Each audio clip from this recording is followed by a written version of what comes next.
Despite releasing in 2010, I believe this game still has one of the best story modes ever in a video game, and let's explore why. Firstly, I need to make this important point. Regardless of the many 10 out of 10 reviews and insanely high praise this game gets, it's still not going to be for everyone, and some do think this game is boring. And it does start off slow, and some of the missions, such as herding cows, aren't exactly the bollocks, but these missions add more realism, and they do serve a purpose later on in the game where you do have your own ranch. It's important to give this game a real chance by playing for at least 1 hour before giving up if you are the kind of person to get bored easily. So what is so good about this game's story mode?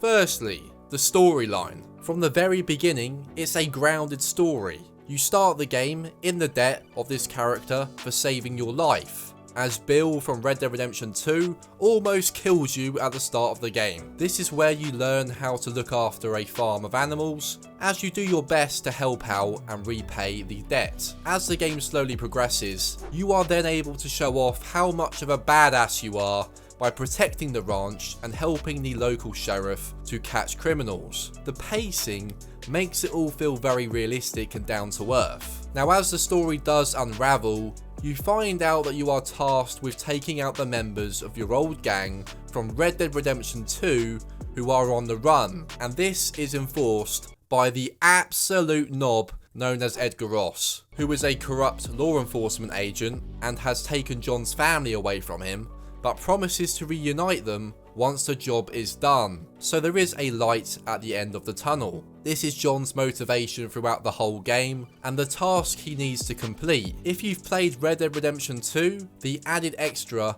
of knowing the characters you are chasing after is a massive plus, and seeing who they've become is very interesting, finishing their character arc. I also feel like this is one of the very few character-focused stories that doesn't just focus on action and set pieces. Instead, it takes a moment to allow relationships to build between characters, which allows you, the player, to connect with them, and therefore actually care and give a damn, which can be incredibly powerful.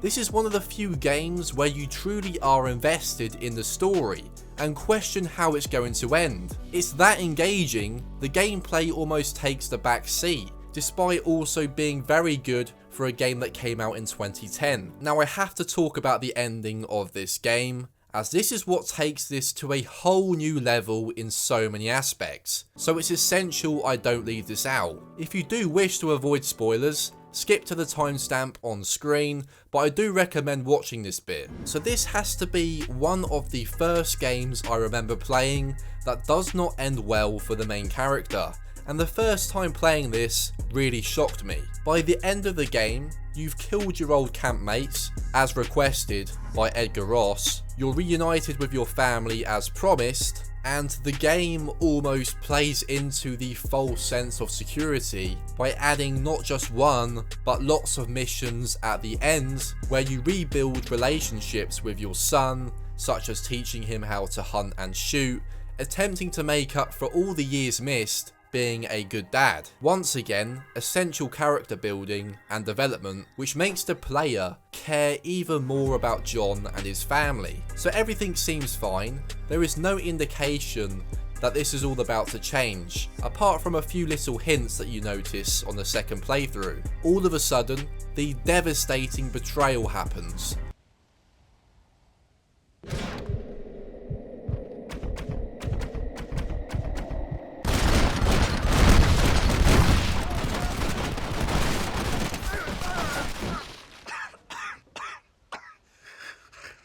Where John is killed at his ranch by Edgar Ross, and it is truly shocking on your first playthrough. I couldn't believe it when I first played this. Luckily, it doesn't end there. You then play as John's son, once he's grown up a bit, where you finally get your revenge on Edgar Ross. You sent him to do your dirty work, then you shot him like a dog. And I'll shoot you like one too, you little piece of trash. Now get out of here before I kill you as well! Which is one of the most satisfying moments in gaming history.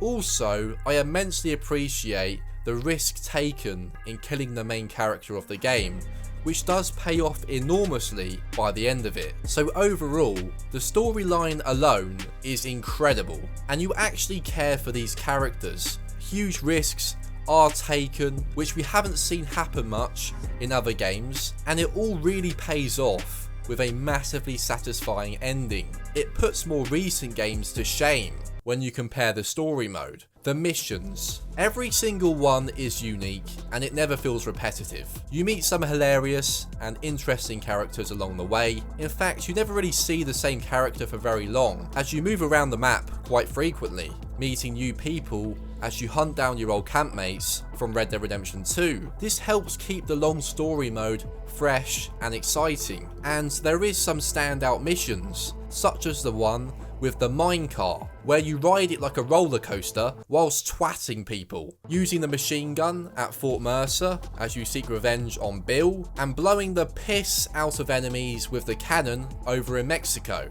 to name a few. These missions are still very fun to play, and you never really know what to expect when you're going into one. They also increase your interest in the characters as you play more and more, as there is a lot of dialogue in this game. So is this one of the best story modes ever in a video game? This is for you to decide. Make sure to comment below, I would love to see your thoughts on this, and for me personally, considering everything I've mentioned in this video, it has to be. Although I would say Red Dead Redemption 2 is just as good, and I feel they both lean on each other to make this story arc even stronger.